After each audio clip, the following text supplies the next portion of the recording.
అయ్యా, ఇవన్నీ చనిపోయినట్టువే, ఇవన్నీ కూడా చచ్చిపోయినట్టువే. ఇది చెట్టుకున్నప్పుడు ప్రాణం ఉంటుంది, ఆవాలకు కోసే కానీ ప్రాణం పోతుంది. ప్రతి ఒక్కటి వాల్నట్ కానీ బాదం పప్పు కానీ ఇవన్నీ చనిపోయినట్టువే. ఎందుకు చెప్తున్నానంటే ఈ మాట, ఈ చనిపోయిన విత్తనాలు ఈ చనిపోయిన గింజలు చచ్చిపోయి మనల్ని బ్రతికిస్తున్నాయి. అర్థమైందా? ఇవి చచ్చిపోయి మనల్ని బ్రతికిస్తున్నాయి. ఈ గుణం వీటికి ఎక్కడి నుంచి వచ్చింది తెలుసా? యేసు ప్రభును ఫాలో అవుతున్నాయి. ఎన్ని ఎలా తెలుసా? ఆయన చచ్చిపోయి మనల్ని బ్రతికించినాడు. నిజమేనా? ఆయన చచ్చిపోవడం వల్ల మనం బతుకుతున్నాం. నిజమేనా?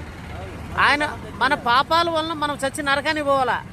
ఆ నరకానికి పోకుండా, ఆ నరకంలో సాగకుండా మనములను ఆయన చచ్చిపోయి మనల్ని బ్రతికిచ్చినాడు.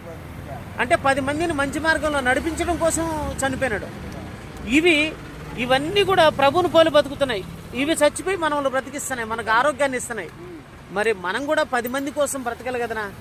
10 మందిని మంచి మార్గంలో నడిపించడానికి బ్రతకాలి కదనా? ఈ బ్రతుకు ఊరికే పోతే ఎటనా? మార్గం చూపించాలి. మంచి మార్గం ప్రభు ఎలా అయితే చూపించినాడో మనం కూడా ప్రభు మార్గంలో నడుచుకోండి. ప్రభులాగా బ్రతికితే మరో బ్రతుకుంది. ఆయన చనిపోయిన తర్వాత దేవుడు తిరిగి 3వ దినం బ్రతికించినాడు. ఆయన ఎందుకు బ్రతికించినాడంటే, ఆయనలో బ్రతికితే మిమ్మల్ని నేను బ్రతికిస్తానని చెప్తున్నాడు. దేవా, నేను పాపిని ప్రభా, నన్ను క్షమించండి, నన్ను రక్షించండి, దేవాదేవుద్ర శరణు కోరినామనుకో, ఆ ప్రభులాగా నన్ను బ్రతికించండి, నేను కూడా నీ పాదాల దగ్గర బ్రతుకుతానని చెప్పాలి. ఎందుకంటే ఇది శాశ్వతం కాదు ఈ భూమి మీద జీవితం. నువ్వు చిన్నపిల్లోడుగా ఉన్నావా? ఇప్పుడు ముసలి వయసు వచ్చేసిందే. ఇంకొద్ది రోజులకు నువ్వైనా నేనైనా కాలం చెల్లుతుంది. యాడికి పోవాలా? యాడి నుంచి వచ్చినా అడిగి పోవాలా? దేవునికి అడిగి పోతామా మనం? దేవునికి అడిగి పోవాలంటే దేవునిలో బ్రతకాలన్నా, ప్రభులో బ్రతకాలన్నా, బ్రతికితే మరో బ్రతుకు, ఆ బ్రతుకు కోసం ఇటు బతకాల. అందుకే నేను ఈ సువార్త, ఈ దేవుని మాటలు ఎందుకు చెప్పుకుంటూ ఉంటానంటే, మరో బ్రతుకు కోసం, మరో జీవితం కోసం. 10 మందిని సంపాదించుకోవాలన్నా, 10 మందిని పోగొట్టుకోకూడదు. అంతే. యేసుప్రభును ఎవరు చెడ్డోళ్ళు అనేది చెప్పు?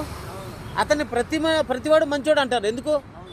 అలాగే మనం కూడా అలా బ్రతకాలన్నా, మనం కూడా అలా బ్రతకాల. మనమంతా దేవుని పిల్లలమన్నా. మన కులం మతం లేదు, మనందరికీ దేవుడు ఒక్కడే. ఒక తండ్రికి 4 పుడితే 4కి కులం మతం ఉండదు. తండ్రిని బట్టి వస్తుంది ఏదైనా సరే.